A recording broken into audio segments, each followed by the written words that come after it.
Hello दोस्तों, आज हम बात करेंगे causes of British success in India के बारे में। भारत में ब्रिटिश सत्ता के विस्तार और सुदृढ़ीकरण की पूरी प्रक्रिया में लगभग एक सदी लग गई।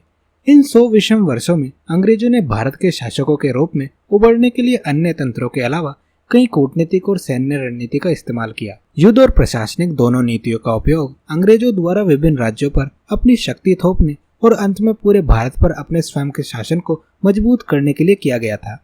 अंग्रेजों को स्थिति का फायदा उठाने के लिए या किसी क्षेत्रीय शासक को अपना रास्ता खुद बनाने के लिए बेईमान हथकंडे अपनाने में कोई गुरेज नहीं था। चलिए बात करते हैं अंग्रेजों की सफलता के कारकों के बारे में। Superior arms, military and strategy के बारे में बात करें तो अंग्रेजों द्वारा इस्तेमाल की जाने वाली आग्नेयास्त्र, जिसमें कस्तूरी और तोप शामिल थे, फायरिंग की गति और सीमा दोनों में भारतीय हथियारों से बेहतर थे।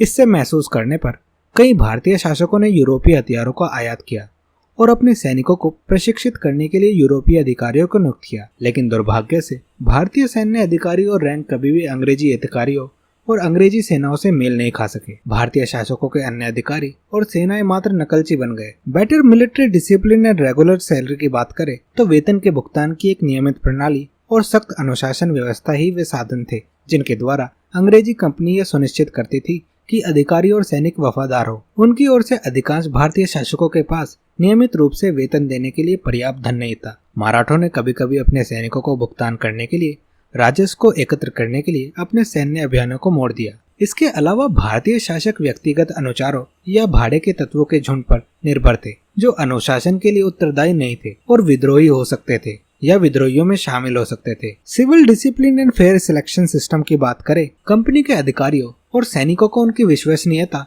और कौशल के आधार पर प्रभार दिया गया था, न कि वंशानुगत या जाति और कबीले के आधार पर। वे स्वयं सख्त अनुशासन के अधीन थे और अपने अभियानों के उद्देश्यों से अवगत थे।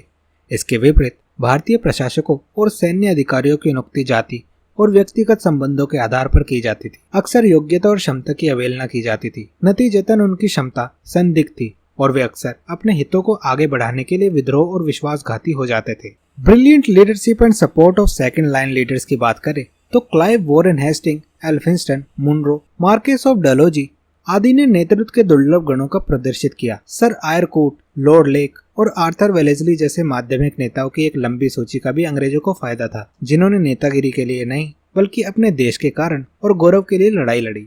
भारतीय पक्ष में भी हैदर अली, टीपू सुल्तान, चीनू कोलिज खान, मधुराव सिंधिया और यशवंतराव होलकर जैसे प्रभावशाली नेता थे, लेकिन उनके पास अक्सर दूसरी पंक्ति के प्रशिक्षित कर्मियों की टीम की कमी थी। इसके अलावा भारतीय नेता एक दूसरे के खिलाफ उतने ही लड़ रहे थे जितना कि अंग्रेजों के खिलाफ। एक संयुक्त कारण के लिए लड़ने की भावना उनकी प्रेरणा नहीं थी। इस प्रकार वे अक्सर पड़ोसी शासकों के खिलाफ अंग्रेजों का समर्थन करते थे। स्ट्रॉन्ग फाइनेंशियल बैकअप की बात करें तो कंपनी की आय अपने शेयरधारकों को आकर्षक लाभांश देने के साथ साथ भारत में अंग्रेजी युद्धों को वित्त पोषी करने के लिए पर्याप्त थी। इसके अलावा इंग्लैंड बाकी दुनिया के साथ अपने व्यापार से शानदार मुनाफा कमा रहा था। समुद्र शक्ति में उनके श्रेष्ठता के कारण आवश्यकता के समय में धन, सामग्री और पुरुषों में संसाधनों की यह विशाल राशि अंग्रेजों के लिए उपलब्ध थी। एक मुख्य कारण नेशनलिस्ट प्राइड भी था। भौतिक उन्नति में विश्वास रखने वाले और अपने राष्ट्रीय गौरव पर गर्व करने वाले आर्थिक रूप से संपन्न ब्रिटिश लोगों की एकीकृत राजनीतिक राष्ट्रवाद की भावना से वंचित, कमजोर, विभाजित आपस में भारतीयों का सामना करना पड़ा।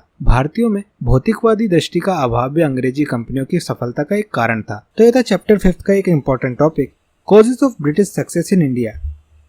वीडियो पसंद आए वीडियो को लाइक करें, सब्सक्राइब करें और कमेंट जरूर करें।